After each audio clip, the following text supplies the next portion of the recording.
কলিয়াবৰ জখলাবন্ধাৰ বিভিন্ন অঞ্চলত নিশা অব্যাহত আছে বনৰীয়া হাতীৰ তাণ্ডৱ। নিশা হলেই কলিয়াবৰৰ বিভিন্ন অঞ্চলত বিচৰণ কৰে বনৰীয়া হস্তীয়ে।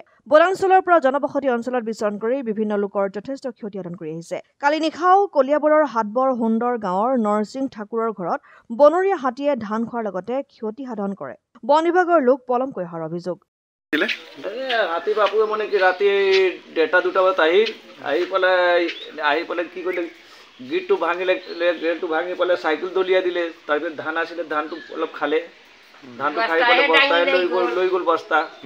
ধানটো খোৱাৰ কাৰণে আমাৰ আপত্তি নাই, কিন্তু এই গেট চেট ভাঙি দিলে যে গ্ৰিল ভাঙি দিলে, লোহা এইটো গেট আছিলে এইটো ভাঙি দিলে, চাইকেল আছিল চাইকেল দলিয়াই দিলে, ভাগ্য ভাল আছিল বাইকটো ঠেলা মাৰিলে, কিন্তু বাইকটো লৈ আকৌ একো নকৰিলে যে পাই গ'ল ধান বস্তাটো পাই লৈ গুচি গ'ল। ধান লৈ গৈছে ন? ধানটো লৈ গুচি গ'ল। কিমান সময় দিছে?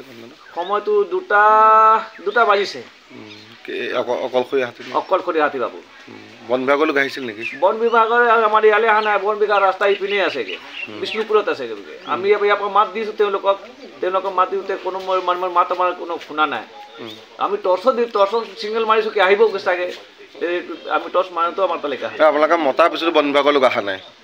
আমি মাতিছোঁ, তেওঁ মানে চাউণ্ড শুনিলে নেশুনে এইটো আমি নাজানো, কিন্তু আমি ইপিনে পৰা চিঞৰিছোঁ ছাৰ ইপিনে আছে আহক টৰ্চ মাৰিছোঁ আমি ইপিনে। আৰু তেওঁলোক শুনিলে নেশুনে সেইটো আমি ক'ব নোৱাৰোঁ, ৰাতি কথাটো সেইটো কাৰণে আমি ধৰিব নোৱাৰিলোঁ। কিমান মান ক্ষয় ক্ষতি হৈছে বাৰু?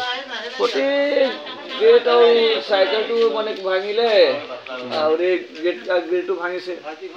আৰু এতিয়া মিস্ত্ৰীয়ে কিমান খৰচা পৰিব, 15-20 হাজাৰ টকা খৰচা পৰি যাব এইবিলাক চব।